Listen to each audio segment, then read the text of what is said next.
birds in the background. I've paused partly to listen to the birds, which I'm starting to identify. Chiff-chaff. There we go. Oh dear, my new friends, the birds. I hope they think the same. But a very warm, deep, benign feeling, a wave has just rolled over me walking in this most perfect early morning sunlight in the woods, and I had a flashback, several flashbacks actually, to other perfect sunshine mornings with a benign influence. One was on the beach, or actually not the beach, the sandy tracks near the beach of a place called Mazunte on the Pacific coast of Oaxaca state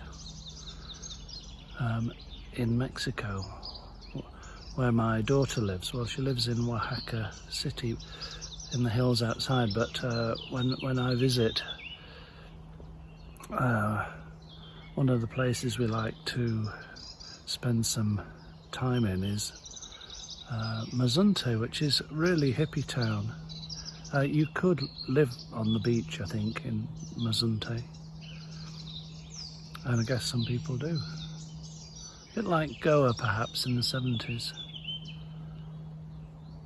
And because it's so relaxed, there's no sort of agenda, it seems to me, everybody's chilled.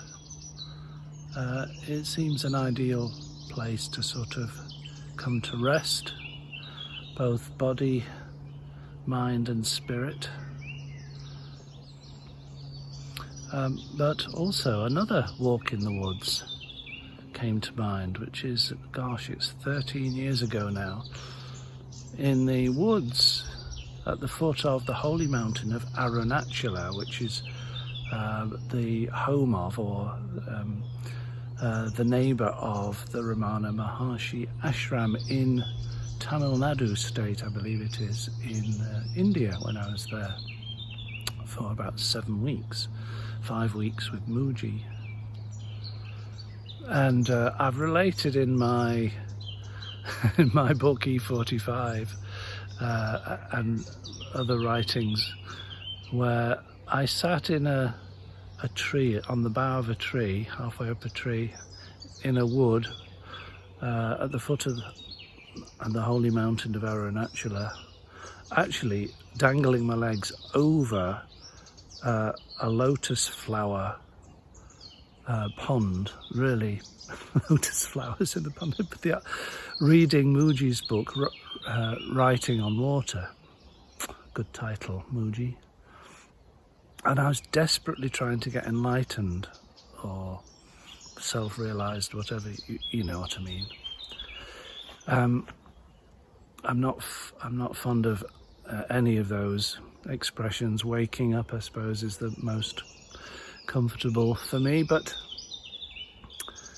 because there's nothing to achieve, there's only something to wake up to. And I was sad. I'd got very thin. I wasn't ill, but on a veggie curry diet, I'd certainly lost a lot of weight, and there's no padding. And my bum was so numb, 5 hours in a tree, trying to get enlightened. Yeah, it's true. And I remember the feeling. There was a sadhu, a holy man, you know, with a red bindi and white ash, like a cricketer, paying no attention to anything. And there was a clearing nearby. He didn't see me in the tree, and he sat down, and I was pleasantly surprised to see him roll up a joint from his leather pouch around his waist. It might have just been a cigarette, but I think it was wacky backy, which is fine. And I'd got a couple of sandwiches with me for my lunch, went prepared. And I thought it might be a holy thing to do to share my lunch with the sadhu in the forest. It might get me some points on the road to enlightenment. So I climbed down the tree, and so as not to shock him, I gently arrived, and he paid no attention to me. I gave him one of the sandwiches. I don't think he looked up, and I was disappointed with his level of gratitude. So I went back up the tree again and stayed there for another 2 or 3 hours, whatever. Nothing happened. I was going to say, of course, but in a way, it's not that something happens. It's you are already in a state, but you don't realize it. And I walked for hours in the woods of Arunachula, at the foot of Arunachula, and I can remember the feeling. The feelings here in my solar plexus now. The recollection of it. I was so distressed almost. I was so exhausted, so emaciated, so eviscerated not by 5 weeks with Mooji, but the gap, mind the gap between what you hear about self-realization, or whatever you want to call it, and the reality, the experience, the thinking me's experience of it. And it was I can't say a dark space. It was like a disappointing pizza base. It was like flat, dull, uninteresting. I thought, this is not it. Oh, this is so hard. Anyway, just to say, 13 years later, and many pizzas later, I'm walking in the most lovely, perfect morning. It's not so early now. It's about 8 o'clock now, in the sunshine. And I feel completely, much more anyway, completely at home in this benign wood. It was there all along. Call the search off, Phil.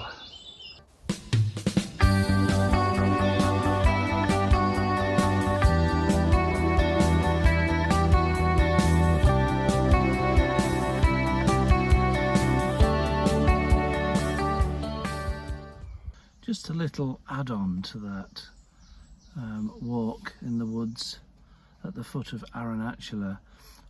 Once a month, every month as far as I know since, and before I was there, on a full moon night, you walk around, there's a well-trodden path, a sort of pilgrim's path around the foot of the Holy Mountain of Arunachula. It takes about 4 or 5 hours, depending on how distracted you get by the cobras coming out of the washing basket, and all sorts of sellers and people. So you start at midnight and finish around about 4 or 5 a.m. with a nice glass of pink lassi in my case. But you don't do it on your own. I did it with a friend. You do it with 30,000 other friends every month. I only did it once, but I'm sure it continues. If you noticed, I used the word benign in that little chat about walking in the woods of Arunachula. And I like this word benign a lot. It's sort of warmly neutral. Using the G word, the God word,